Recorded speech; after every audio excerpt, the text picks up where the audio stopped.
Hello students, today we are going to study geography. आज geography की class लेंगे हम। तो सबसे पहले बेस चैप्टर 3 से हम शुरुआत कर रहे हैं, लेकिन ये पहली क्लास है इसलिए मैं आपको समझा देता हूँ। जियोग्राफी, ये दो टर्म से मिलकर ज्योग्राफी बना है। ज्योग्राफी का मतलब है स्टडी ऑफ अर्थ सरफेस, मतलब जो पृथ्वी है उसके जो सरफेस की स्टडी होती है उसको बोला जाता है ज्योग्राफी। तो ज्योग्राफी दो शब्दों से मिलकर बना है, ठीक है। तो इस चैप्टर में अपन यही पढ़ेंगे, अर्थ के सरफेस की स्टडी और अर्थ के अंदर की स्टडी। दो तरह से अर्थ की स्टडी की जाती है। अंदर की स्टडी को जियोलॉजी बोला जाता है बेसिकली, लेकिन वो डोमेन ज्योग्राफी की है। तो सबसे पहले हम चैप्टर से शुरुआत करते हैं जो एनसीईआरटी के अकॉर्डिंग है। तो इंटीरियर ऑफ द अर्थ, इसमें ये लिखा है कि सबसे पहले इसमें एंडोजेनेटिक और एक्सोजेनिक फोर्सेस का मेंशन है। एंडोजेनिक, देखिए एंडोजेनिक एंड एक्सोजेनिक, दो तरह के फोर्सेस होते हैं, एंडोजेनिक एंड एक्सोजेनिक। एंडोजेनिक वो फोर्सेस होते हैं जो अर्थ के अंदर प्रोड्यूस होते हैं, ओरिजिन उनका अर्थ के अंदर होता है, और ये इनका जो ओरिजिन होता है वो सरफेस पे होता है। एक्सोजेनिक फोर्सेस का ओरिजिन सरफेस पे होता है, एंडोजेनिक फोर्सेस का ओरिजिन अर्थ के अंदर होता है। एंडोजेनिक फोर्सेस को हम और क्लासिफाई कर सकते हैं। सिमिलरली एक्सोजेनिक फोर्सेस को अपन डिफरेंट एग्जांपल्स के तौर पे समझा सकता हूँ मैं आपको। जैसे कि एक्सोजेनिक फोर्सेस दो तरह के हो सकते हैं। एंडोजेनिक फोर्सेस आपके, एक तो कैटास्ट्रॉफिक, एक डायास्ट्रॉफिक। देख लीजिए आप, कैटास्ट्रॉफिक, डायास्ट्रॉफिक। कैटास्ट्रॉफिक जो शॉर्ट मूवमेंट के लिए कैटास्ट्रॉफिक क्रिएट करते हैं, मतलब शॉर्ट मूवमेंट के लिए आते हैं लेकिन उनकी इंटेंसिटी बहुत ज़्यादा होती है। कौन कौन से? एक अर्थक्वेक हो सकता है इसके अंदर, टू सुनामी हो सकता है। अर्थक्वेक का ही बाई प्रोडक्ट है बेसिकली टू सुनामी। तो ये एक तरह से कैटास्ट्रॉफिक होते हैं। डायास्ट्रॉफिक वो होते हैं जो over the slow period of time act करना है। जैसे आप ऐसे समझिए, फोल्ड माउंटेन्स आपने सुना होगा।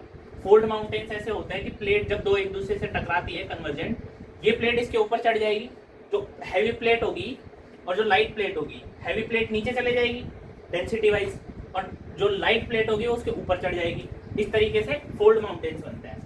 तो इनका जो रेट, डायास्ट्रॉफिक एंडोजेनिक फोर्सेस की रेट होती है स्लो, इनकी रेट होती है fast, sudden movement. Earthquake sudden movement होता है, ठीक है। तो डायास्ट्रॉफिक के बहुत सारे एग्जांपल्स हो सकते हैं, जैसे कि आप प्लेट्स का ले लीजिए। अपना पूरा चैप्टर एक डिफरेंट हो जाता है यहाँ पे। प्लेट्स का चैप्टर यहीं से, जो टेक्टोनिक प्लेट्स होती है अपनी, उसका ओरिजिन यहीं से होता है इस चैप्टर, उस चैप्टर का। तो टेक्टोनिक प्लेट्स होगी। अब बहुत सारी टेक्टोनिक प्लेट्स होती हैं, हॉरिजॉन्टल, वर्टिकल, अभी इस चैप्टर के अंदर नहीं है वो। तो बेसिकली ये आपका मोटा मोटा क्लासिफिकेशन है, एंडोजेनिक और एक्सोजेनिक। एंडोजेनिक वो फोर्सेस होते हैं जो अर्थ के अंदर प्रोड्यूस होते हैं लावा की वजह से, बेसिकली जो कन्वेक्शन सेल अर्थ के अंदर चल रहा है उसकी वजह से। कन्वेक्शन सेल आपको समझाएंगे, और वीडियोस के रेफर करना, तब आपको पूरा डिटेल में समझ आ जाएगा। तो ये एक्सोजेनिक फोर्स है जो अर्थ के बाहर एक्ट कर रहे हैं और अर्थ के बाहर ही प्रोड्यूस हो रहे हैं। दोनों चीज बाहर ही ओरिजिन है इन फोर्सेस का। ओके, सो ये तो हो गया आपकी बेसिक इंफॉर्मेशन। तो अब आप ऐसे समझिए कि बेसिकली अर्थ की जो स्टडी है, अर्थ जो अपनी अर्थ है वो पूरी तरह से स्फेयर नहीं है। स्फेयर का मतलब वो पूरी तरह से गेंद नहीं है, गोल नहीं है वो, समझ रहे हो? पूरी तरह से आपने क्रिकेट की बॉल देखी होगी, फुटबॉल की बॉल देखी होगी, बिल्कुल गोल होती है वो। अपनी अर्थ ऐसी नहीं है। अपनी अर्थ पोल से ना थोड़ी सी चपटी है, यहाँ से ऐसे, और इक्वेटर से थोड़ी सी बाहर निकली हुई है। कि क्यों हुई है ऐसी शेप इसकी, मैं आपको एक अच्छा सा डायग्राम बना के दिखा देता हूँ। एक सेकंड रुकिए।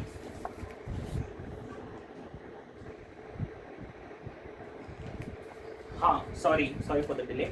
सो अर्थ की जो शेप होती है वो इस तरह से होती है, कुछ आप देख पा रहे होंगे। मतलब पूरी गोल नहीं है। इक्वेटर है ये अपनी, इक्वेटर से थोड़ी सी निकली हुई बाहर की तरफ, और पोल से थोड़ी सी सकड़ी। तो इस शेप का एक प्रॉपर नाम होता है, इसको जियोइड बोला जाता है। जियोइड, इसका पर्टिकुलर नाम है। जैसे इलिप्स होता है, ये इलिप्स है, इस शेप का नाम इलिप्स है, ठीक है, इसको सर्कल बोला जाता है। ऐसे ही अर्थ की जो शेप होती है इसको जियोइड बोला जाता है। ये पर्टिकुलर इस शेप का नाम है। अर्थ एक यूनिक शेप है, आप पढ़ेंगे आगे इसके बारे में। आप बस इतना याद रखिए कि अर्थ की शेप ऐसी है, कुछ पोल से, ये नॉर्थ पोल हो गया आपका, ये आपका हो गया एक मिनट, ये आपका हो गया साउथ पोल। तो अर्थ की जो शेप है थोड़ी सी यहाँ से चपटी हुई है ऐसे, वो क्यों है? वो घूमने के कारण, वो बहुत सारे इसके मल्टीपल रीजंस हैं। जो अर्थ अपनी एक्सिस पे घूमती है, जिसको बोला जाता है रोटेशन अराउंड इट्स एक्सिस, उसकी वजह से ये शेप बनी है। और रिवोल्यूशन के कारण बहुत सारे फैक्टर्स हैं इसके अंदर, लेकिन वो अपन एक वो डिफरेंट चैप्टर है, वो अपन डिफरेंट चैप्टर में पढ़ेंगे इसकी शेप के बारे में। तो अर्थ की शेप ऐसी है। तो अपन अर्थ के बारे में पढ़ना चाहते हैं, अंदर के बारे में भी, इसके इंटीरियर पार्ट्स के बारे में भी और एक्सटीरियर पार्ट्स के बारे में भी। इंटीरियर पार्ट्स के बारे में पढ़ने का मतलब समझ रहे हैं आप, इसके अंदर का जो मैग्मा है, कोर है, मेंटल है, अपर मेंटल है, लिथोस्फेयर है, एस्टिनोस्फेयर है, ठीक है, कोर होगी आपकी, आउटर कोर हो गया, इनर कोर हो गया। तो अपन को इन सब के बारे में पढ़ना है, अर्थ के अंदर क्या क्या है। बेसिकली अर्थ को समझने के लिए बहुत सारे मॉडल आए हैं अंदर को, लेकिन अपन बेसिक से शुरू करेंगे। जैसे सबसे बेसिक चीज ये है, आप ऐसे समझिए कि अर्थ का जो रेडियस होता है, ये सपोज आपकी अर्थ है, एक सेकंड, ये सपोज आपकी अर्थ है और इसका जो रेडियस है वो अराउंड 6400 के रफली अराउंड इतना है। मतलब मैं ये रेडियस ले रहा हूँ, इसको ले रहा हूँ R1, इसको ले रहा हूँ R2। रेडियस समझते हैं आप लोग, सर्कल की रेडियस होती है। R1 R2 क्यों ली है? क्योंकि यहाँ से अर्थ चपटी है तो यहाँ से डिस्टेंस कुछ कम होगा, यहाँ से ज़्यादा होगा, लेकिन रफली R1 approximately equal to R2 is equal to 6370।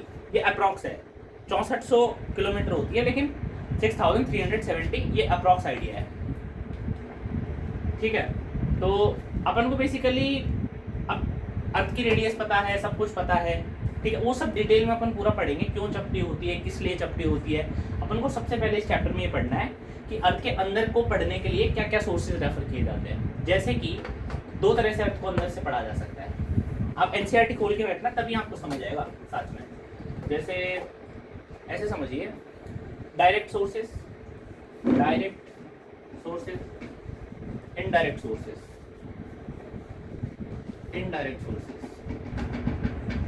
Okay. ये दो तरह के सोर्सेज हो गए। डायरेक्ट सोर्सेज में क्या होता है, जैसे इनडायरेक्ट बहुत सारे हो सकते हैं। जैसे जो बाहर से एस्ट्रॉइड गिरता है, वो भी इनडायरेक्ट सोर्स है कि अर्थ अपना पहले किस चीज़ का बना हुआ था, मतलब इंटीरियर स्टडी के लिए। या फिर डायरेक्ट सोर्सेज में अंदर से जो मैग्मा निकलता है, डायरेक्ट सोर्स है आपका, ठीक है। अपन ड्रिल करते हैं, ड्रिल कर रहे हैं सपोज अर्थ के अंदर अपन, जैसे गोल्ड माइंस होती हैं, वो बहुत गहरी होती है गोल्ड माइन। एक गोल्ड माइन साउथ अफ्रीका में है जो कि 3 से 4 किलोमीटर गहरी है। तो वहाँ से जो अपन को रॉक्स मिलती हैं, उससे अपन पता लगा सकते हैं कि अर्थ अंदर से किस, मतलब कौन से मिनरल का कंटेंट ज़्यादा है, सिलिका ज़्यादा है, आयरन ज़्यादा है, निकल ज़्यादा है, मैग्नीशियम ज़्यादा है, या फिर कोई और मिनरल का कंटेंट ज़्यादा है। वो सब चीज़ें अपन ये डायरेक्ट सोर्सेज के अंदर आती हैं। माइनिंग करना, डायरेक्ट मैग्मा चैम्बर, मतलब अर्थ के अंदर मैग्मा चैम्बर्स होते हैं, तो उनको जब वो बाहर आते हैं, वो भी एक डायरेक्ट सोर्सेज में काउंट किए जाते हैं, ठीक है। जैसे ओशंस होते हैं आपके, ओशंस में सपोज ड्रिलिंग प्रोजेक्ट चल रहा है, लेट से ओशंस की, मतलब ये आपका सी है, ये समुंदर है, ये समुंदर हो गया। अब ये यहाँ पे ड्रिलिंग प्रोजेक्ट कर रहे हैं। ड्रिलिंग प्रोजेक्ट्स कौन करते हैं? जो ऑयल रिफाइनरीज कंपनी होती हैं, ये ओशन के अंदर ट्यूबवेल डालती हैं और वहाँ से ऑयल निकालती हैं। तो जो ओशन माइनिंग प्रोजेक्ट्स हो गए, डीप ओशन माइनिंग प्रोजेक्ट्स हो गए, डीप ओशन ड्रिलिंग प्रोजेक्ट्स बोला जाता है टेक्निकली उनको। ऐसे ही बहुत सारे हैं, मतलब ये फैक्ट्स वाली इन्फॉर्मेशन है, आप एनसीईआरटी में देख लीजिएगा, इतनी इंपॉर्टेंट नहीं है। तो जैसे कि वोल्केनिक इरप्शंस, मैं मैग्मा की बात कर रहा था ना, मैग्मा दो तरीके से बाहर आ सकता है। एक दो तरीके हैं, एक तरीका तो है वोल्केनिक इरप्शंस, वोल्केनोज जब फटते हैं तो मैग्मा अंदर से बाहर आता है, वो भी डायरेक्ट सोर्स है, क्योंकि अंदर का जो मैग्मा है बाहर आ रहा है, कूल डाउन होगा तो अपन को पता लगेगा कि एटलीस्ट अंदर अर्थ का जो कंपोजिशन है वो किन मिनरल से बना हुआ है, ठीक है। इस तरह से अपन डायरेक्ट सोर्सेज से इसको पढ़ सकते हैं। ऐसे ही होते हैं इनडायरेक्ट सोर्सेज, ठीक है। इनडायरेक्ट सोर्सेज में क्या होता है कि अपन अर्थ के इंटीरियर की स्टडी करते हैं, लेकिन डायरेक्ट एविडेंस नहीं होते, वो इनडायरेक्ट एविडेंस होते हैं। जैसे कि अर्थक्वेक का नाम सुना होगा आपने। अर्थक्वेक, जब अर्थक्वेक आता है तो बहुत सारी वेव्स निकालता है। मतलब जब अर्थक्वेक आता क्यों है वो एक डिफरेंट कहानी है, लेकिन जब अर्थक्वेक आता है, आप ऐसे समझिए, जब धरती हिल रही है, अर्थ का जब सरफेस हिल रहा है, तो बहुत सारी वेव्स निकालता है। वेव्स मतलब साउंड वेव्स टाइप की प्रोपोगेटिंग वेव्स निकालता है, और कुछ लॉन्गिट्यूडनल वेव्स निकालता है, कुछ प्रोपोगेटिंग वेव्स निकालता है। वो तो वेव्स निकालता है, तो उससे अपन को पता लगता है अर्थ के अंदर की स्टडी, क्योंकि इसमें 3-4 तरह की वेव्स निकलती है, 3 तरह की निकलती है बेसिकली। एक सबसे पहले जो अपन को रिसीव होती है वो सरफेस वेव होती है, जो सबसे पहले हम सरफेस पे कंपन महसूस करते हैं वो सरफेस वेव होती है, और वो सबसे ज़्यादा इंटेंसिटी की होती है। सबसे पहले एक पी वेव होती है, एक होती है आपकी एस वेव, ठीक है। इन वेव्स के द्वारा अपन अर्थ का इंटीरियर पढ़ सकते हैं। कैसे पढ़ सकते हैं मैं आगे बताऊंगा, क्योंकि कुछ वेव होती है इनमें, जैसे पी वेव होगी या एस वेव होगी, इनमें एक वेव होती है जो सॉलिड मीडियम से ट्रैवल कर सकती है, एक वेव होती है जो लिक्विड मीडियम से, सिर्फ लिक्विड मीडियम से ट्रैवल कर सकती है, सॉलिड मीडियम से नहीं कर सकती। तो इसी तरह से हम अंदाज़ा लगा सकते हैं। वेव्स का मतलब समझ रहे हैं ना आप? वेव्स साइंस का कंसेप्ट है बेसिकली। वेव्स दिखती नहीं है अपन को, महसूस की जाती हैं वो, ठीक है। तो ये वेव्स वाली बात होगी। तो मैग्नेटिक फील्ड के द्वारा स्टडी की जा सकती है। अर्थ की मैग्नेटिक फील्ड नॉर्थ पोल और साउथ पोल पे दोनों सेम नहीं है। मैग्नेटिक फील्ड का सबसे अच्छा एग्जांपल आपको दूँ, ऑरोराज होते हैं। नॉर्थ पोल पे आप कोई वीडियो देखना या आप कभी जाके देखना, नॉर्थ पोल पे आपको हमेशा स्वीडन, फिनलैंड, इन कंट्रीज़ में हमेशा आसमान में देखने में रात के समय आपको नीली नीली ऑरेंज लाइट्स दिखाई पड़ती हैं। उनको ऑरोराज बोलते हैं। वो ऑरोराज मैग्नेटिक फील्ड की वजह से बनता है नॉर्थ पोल पे। तो सबसे अच्छा एग्जांपल है नॉर्थ मैग्नेटिक फील्ड, अर्थ के इंटीरियर को स्टडी करने के लिए। मैग्नेटिक फील्ड कैसे है? मैग्नेटिक फील्ड आप ऐसे समझिए, मैग्नेटिक फील्ड हमेशा चुम्बक की बनती है। अर्थ भी एक चुम्बक की तरह काम करता है। अर्थ की मैग्नेटिक फील्ड चुम्बक की तरह ही बनी हुई है। अब वो चुम्बक की तरह कैसे काम करता है? वो कन्वेक्शन सेल के द्वारा काम करता है। ये मैं आपको इसका एक अलग चैप्टर है, मैं आपको अलग से समझा दूंगा, ये एक डिफरेंट टॉपिक है। अभी मैं सिर्फ इंट्रोडक्टरी क्लास ले रहा हूँ, ठीक है।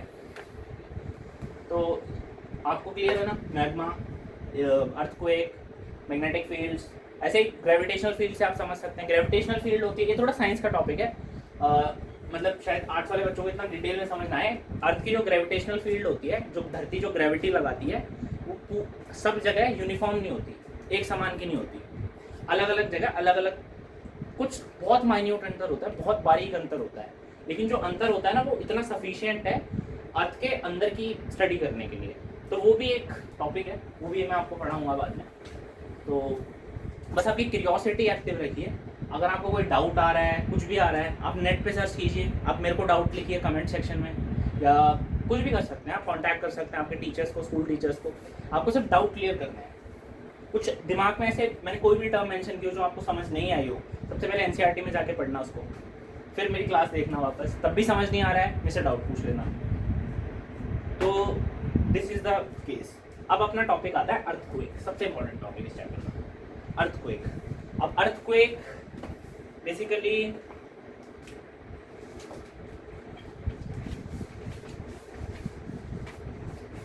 आप ऐसे समझिए, अर्थक्वेक क्या है? आपके सबने फील किया होगा अर्थक्वेक, भूकंप क्या होता है? जब धरती हिलती है, उसके हिलने की वजह से अपनी बिल्डिंग्स हिलती हैं, सब कुछ हिलने लग जाता है धरती पे जो होता है। कभी कभार तो ज़्यादा तो इतनी भयंकर होती है कि बिल्डिंगें गिर जाती हैं। तो अर्थक्वेक बहुत ही एक भयंकर अपने लिए समस्या है। इसको अपन काबू नहीं कर सकते, लेकिन हम इसको समझ सकते हैं। समझ के हम और इस पर स्ट्रैटेजी बना सकते हैं मिटिगेशन की। हम इसको काबू तो कर नहीं सकते, अपने हाथ में तो है नहीं, ना ही अपन इसको कंट्रोल कर सकते हैं, लेकिन हम इसको समझ सकते हैं। तो समझना बहुत इंपॉर्टेंट है इसको, क्योंकि अगर नहीं समझेंगे तो हमें नहीं पता होगा किस जगह कैसा अर्थक्वेक आएगा और कितना भारी अर्थक्वेक आएगा। काफ़ी हद तक हम इस चीज़ से प्रिडिक्ट कर लेते हैं, तो हम पहले ही प्रिपेयर्ड रहते हैं, इसलिए बहुत इंपॉर्टेंट है। बहुत लोगों की जान जाती है। तो सुनामी भी अर्थक्वेक के कारण बनती है। अगर अर्थक्वेक सरफेस पे आया है तो उसको सरफेस अर्थक्वेक बोला जाता है। अगर वही अर्थक्वेक ओशन के फ्लोर पे आ रहा है, समुद्र की सतह पे आ रहा है, तो उससे तू सुनामी क्रिएट होती है। तू सुनामी बेसिकली बहुत बड़ी बड़ी लहरें होती है, जो कि इतनी बड़ी बड़ी होती हैं 2 से 3 किलोमीटर ऊंची। वो इतनी खतरनाक होती हैं कि रास्ते में आने वाली हर चीज़ को ख़त्म कर देती है। तो वो भी अर्थक्वेक का ही एक बाई प्रोडक्ट है, ठीक है, अर्थक्वेक की वजह से ही बनती है। तो सबसे पहले अर्थक्वेक को अपन 5-6 भागों में बांट सकते हैं। इसकी डेफिनेशन समझ लेते हैं अपन, इसके कॉज समझ लेते हैं क्या क्या है, डेफिनेशन, इसके कॉज, इसके स्केल कौन कौन से हैं नापने के, ठीक है। 2 तरह के स्केल होते हैं, रिचर स्केल होता है, ठीक है, एक और स्केल होता है, और एक होती है अर्थक्वेक वेव्स। अर्थक्वेक वेव्स कितनी तरह की होती है? 3 तरह की होती है, मैंने बताया था। सब समझेंगे अपन, डिटेल में समझेंगे। तो अर्थक्वेक वेव्स को एविडेंस की तरह कैसे, मतलब अर्थ के इंटीरियर को पढ़ने के लिए एविडेंस की तरह कैसे इस्तेमाल किया जाता है, ये मैं आपको बता चुका हूँ, फिर भी मैं आपको दोबारा बता दूंगा। और सबसे important cheese, global distribution of earthquakes, ये मैं आपको लिख देता हूँ। देखिए, डेफिनेशन हम पढ़ेंगे, ठीक है, हम पढ़ेंगे इसके कॉजेज क्या क्या होते हैं दो बाद में, फिर हम पढ़ेंगे इसके स्केल्स कौन कौन से होते हैं, ठीक है, फिर हम पढ़ेंगे अर्थक्वेक वेव्स कितने तरह की होती हैं। अर्थक्वेक को मैं EQ से लिख रहा हूँ, ठीक है, आप लोग पूरा लिखिएगा। अर्थक्वेक वेव्स कितने तरह की होती हैं। फिर हम पढ़ेंगे इसका ग्लोबल डिस्ट्रीब्यूशन, अर्थक्वेक किन किन ग्लोबल मतलब पूरे संसार में अर्थक्वेक आने के चांसेस कहाँ कहाँ सबसे ज़्यादा है, या कहाँ कहाँ सबसे सतह सबसे ज़्यादा एक्टिव रहती है। अभी आपने देखा होगा तुर्की में अर्थक्वेक आ गया था, अफगानिस्तान में अर्थक्वेक आ गया था, बहुत जगह आया था। इंडिया में 2001 में भुज में अर्थक्वेक आया था, बहुत भयंकर अर्थक्वेक था वो। तो इन सब चीज़ों को देखेंगे, ठीक है। Global distribution of earthquake, basically ये ग्लोबल डिस्ट्रीब्यूशन ये आपका थोड़ा सा ऑफ टॉपिक है, ये एनसीईआरटी में नहीं मिलेगा आपको, लेकिन ये आप प्लेट टेक्टोनिक्स के थ्रू समझ सकते हैं। प्लेट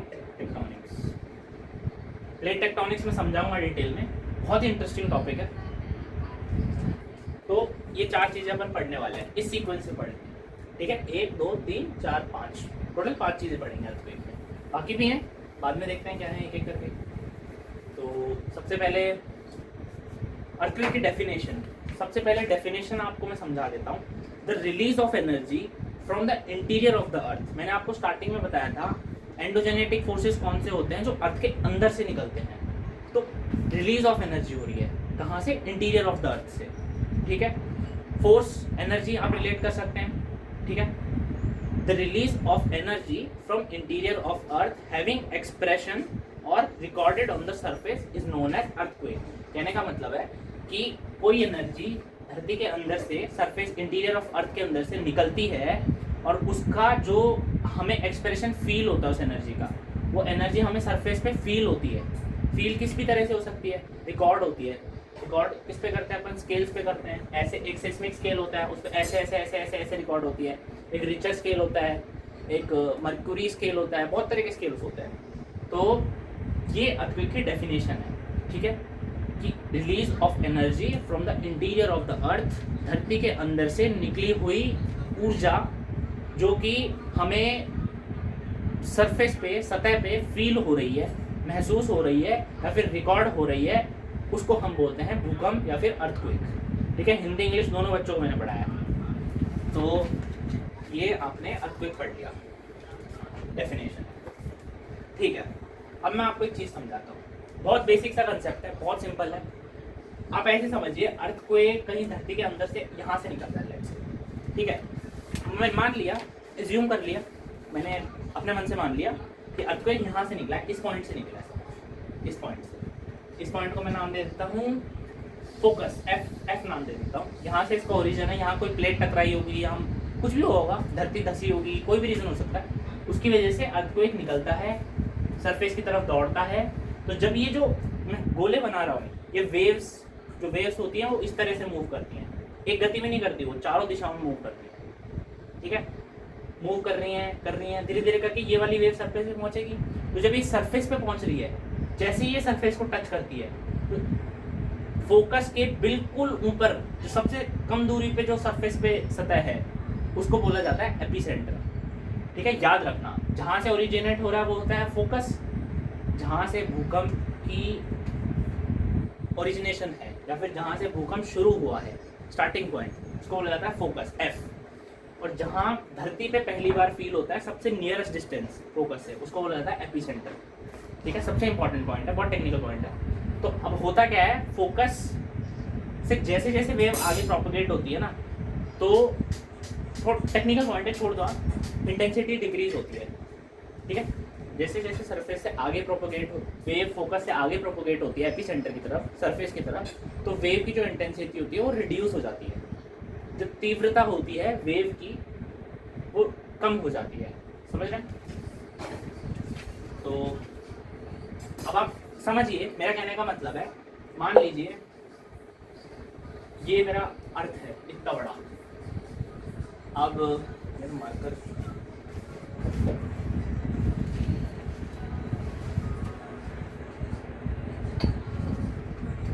ये अर्थ है इतना बड़ा, सबसे मान लीजिए ये सेंटर है अर्थ का और यहाँ से अर्थ को एक निकला। तो आप ये बताइए ये मेरा एपी सेंटर है ई और ये मेरा पी है, ये मेरा एफ है, सॉरी एफ। तो एक बात बताइए ऐसी कौन सी जगह होगी जहाँ अर्थक्वेक सबसे ज़्यादा महसूस होगा? दिमाग लगाने वाली बात है।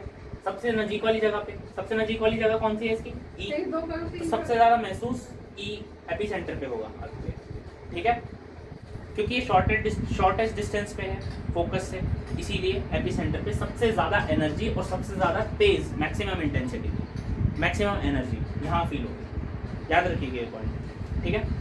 तो एपी सेंटर की डेफिनेशन लिखने लिख लो। Epicentre is a point located on the surface and it is the shortest distance from the focus. Okay? Okay. And magnitude क्या होता है? Magnitude मैं आपको समझा देता हूँ अर्थक्वेक का। बेसिकली हम स्केल पे दो तरह के स्केल होते हैं, एक होता है रिचर स्केल और एक होता है इसका नाम थोड़ा मर्कली स्केल, मर्कैली स्केल। प्रोनाउंसिएशन थोड़ा डिफरेंट है, देख लेना, डिफिकल्ट है। मर्कैली स्केल एंड रिचर स्केल, दो तरह के स्केल होता है। रिचर स्केल जो होता है लोगैरिथमिक स्केल होता है। लोगैरिथमिक स्केल आप मतलब मत जाइए इसका, बेसिकली ये जो वैल्यू देता है 1 2 3 4 5 6 7 8 अप टू 10 देता है, अप टू 9 एंड पॉइंट्स में भी दे सकता है 7.3 7.5। न्यूज जनरली न्यूज़ में अपन रिचर स्केल देखते हैं। और एक मर्कैली स्केल होता है, ये रोमन नंबर्स में देता है, ऐसे देगा 1 2 3 4, मतलब जितने नंबर बढ़ रहे हैं मतलब उतना खतरनाक अर्थक्वेक, उतनी ज़्यादा एनर्जी। तो अगर किसी चीज़ को अपन स्केल पे रिप्रेजेंट कर रहे हैं, किसी भी चीज़ को, तो हमें उसके लिए मैग्नीट्यूड ज़रूरी होता है। अपन अर्थक्वेक को कैसे मेंशन करें, उसका मैग्नीट्यूड निकालना पड़ेगा। तो मैग्नीट्यूड की वजह से के कारण या फिर अपन मैग्नीट्यूड की मदद लेकर हम अर्थक्वेक को स्केल पे रिप्रेजेंट करते हैं, हम अर्थक्वेक को नंबर्स में रिप्रेजेंट करते हैं, अर्थक्वेक की इंटेंसिटी को, एनर्जी को। उससे हमें ये आइडिया लगता है कि अच्छा 7.5 का अर्थक्वेक था, ओ बहुत भयंकर था। 7.5 बहुत खतरनाक अर्थक्वेक माना जाता है वैसे। तो अब मान लो जी मैं कहूँ 3 मतलब मैंने बोला 3 वैल्यू आई है रिचर स्केल के अंदर अर्थक्वेक की, इसका मतलब बहुत माइल्ड अर्थक्वेक। जैसे जैसे अपन इससे आइडिया लगा लेते हैं कितना ज़्यादा खतरनाक अर्थक्वेक है स्केल में, स्केल की वजह से हम ये पता लगा लेते हैं। समझ गए आप? ठीक है, तो अब मैं आपको बेसिक समझाता हूँ।